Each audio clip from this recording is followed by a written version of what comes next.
What's up, everybody? Hope you're well. It's that time of day where my daughter falls asleep and I can talk to you about music nerd stuff for a little bit. So that's fun.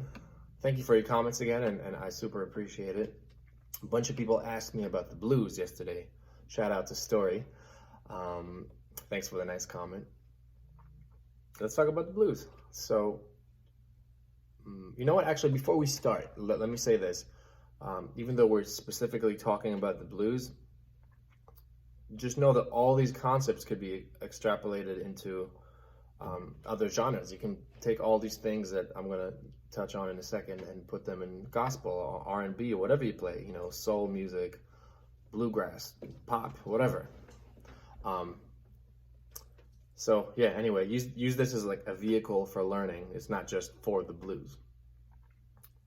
Simple blues. Let's talk about the simplest of all blues. You have, let's go to B flat. You have the 1 chord.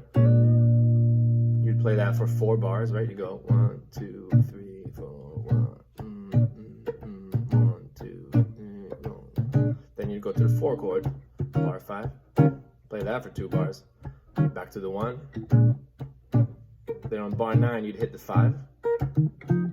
F7, 4, E flat 7, B flat, 4, that's the top again. That's a 12-bar blues. That's the excruciatingly simple 12-bar blues.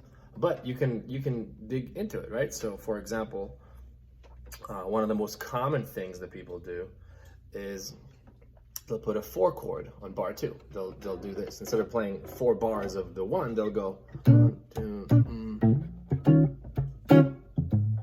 right? We've all heard that. And then you would actually go to the 4.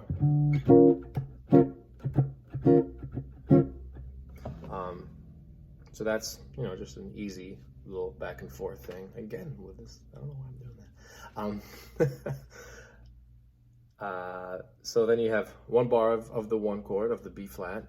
Then you have the 4 chord, the E flat. Then you go back to the 1 chord for 2 more bars, right? Before you actually hit the 4. But those 2 bars, you can totally set up an approach to bar 5. You can,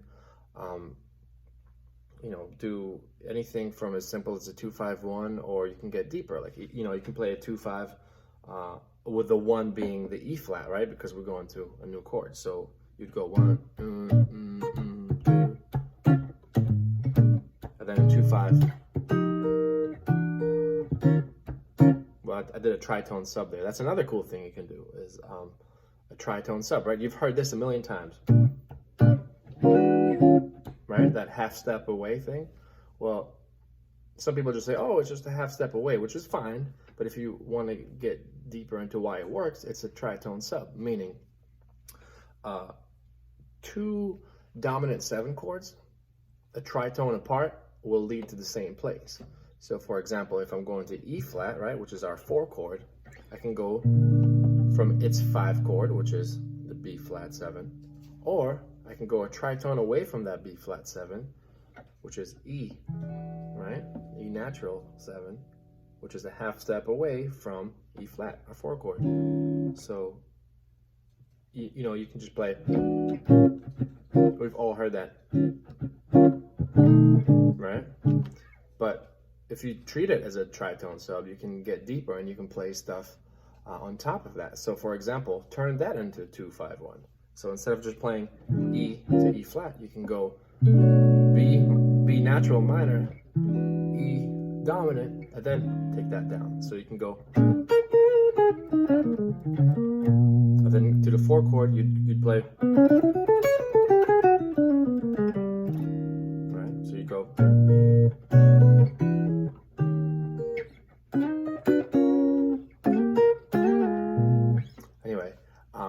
it's a really great concept, and you can build on that whole relationship, and you can get deeper into the tritone sub. We can do that later on some turnarounds, but that's a really cool thing to do. What else? A lot of people take the 5 away and they'll play a 2-5-1. So instead of playing on bar 9 and 10, instead of playing like the 5 to the 4 to the 1, they'll play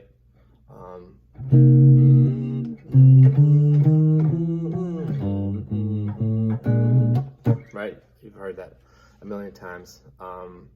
But what that allows us to do is to lead into that 2 chord, that C minor. So you can, again, do all kinds of stuff. Even play the 5 of where you're going, right? So if you're trying to go to the 2 chord, to the C minor, play its 5, the G7. So, I mean, that alone, you hit that C minor, right?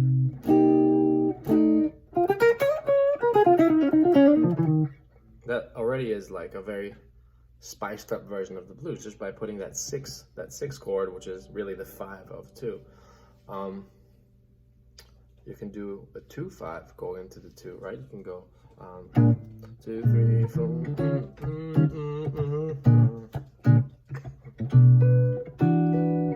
4. Now watch. Right? 2, 5, 1, and then you can put a turnaround there. You can go 1, 6, 2, 5, top. Or you can, mess around with even that 1, 6, 2, 5. Put the tritone on that. Like you can go 1, 6, and then instead of hitting the 5, play its tritone. Play, right? Like you can either play 1, or you can play, or any combination of tritone. You can even play. It works. So get creative with it. Now, the thing that's really cool is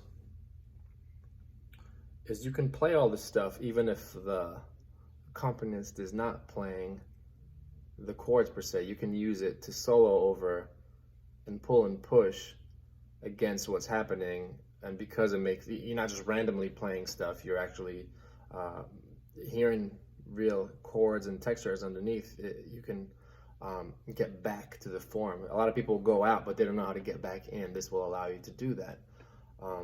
What else? After the 4 chord, a lot of people will go, after playing the E flat, people will go E diminished, so they'll play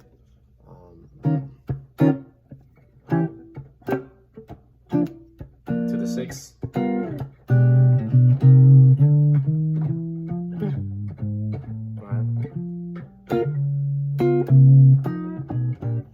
Or, they'll do like a minor 4, they'll go 4, I hear 1, and all these things you can superimpose, right? So for example, let's say I played the blues. Excuse me, let me log in here.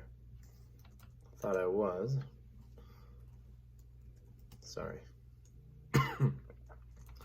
So if I was just gonna play a regular blues, right?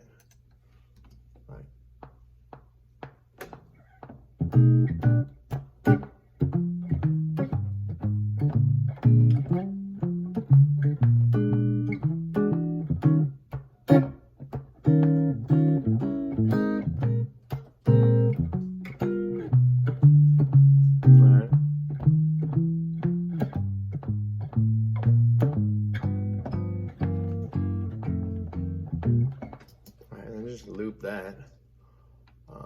Where's my loop?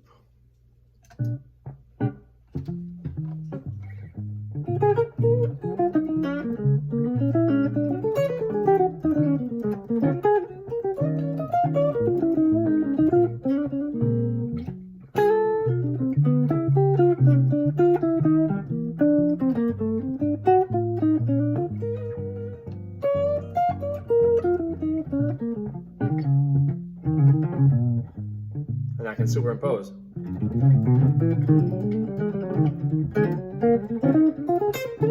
Right? I can use all these concepts. Go to the 6. Oops.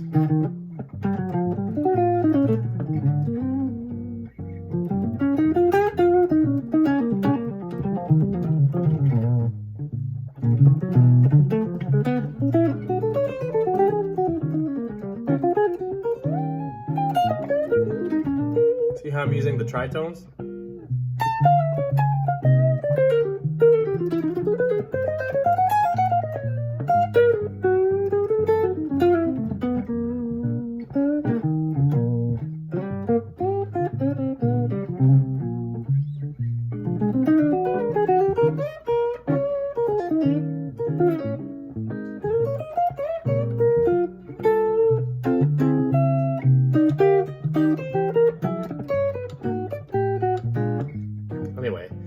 point. You can mess around against the existing chords with all these concepts and you know, pull and push and see how it feels. I mean, I kind of didn't land every one of them, but that's not the point. The point is that, you know, go for it and I don't know, find what you like. Hope that helps. Later.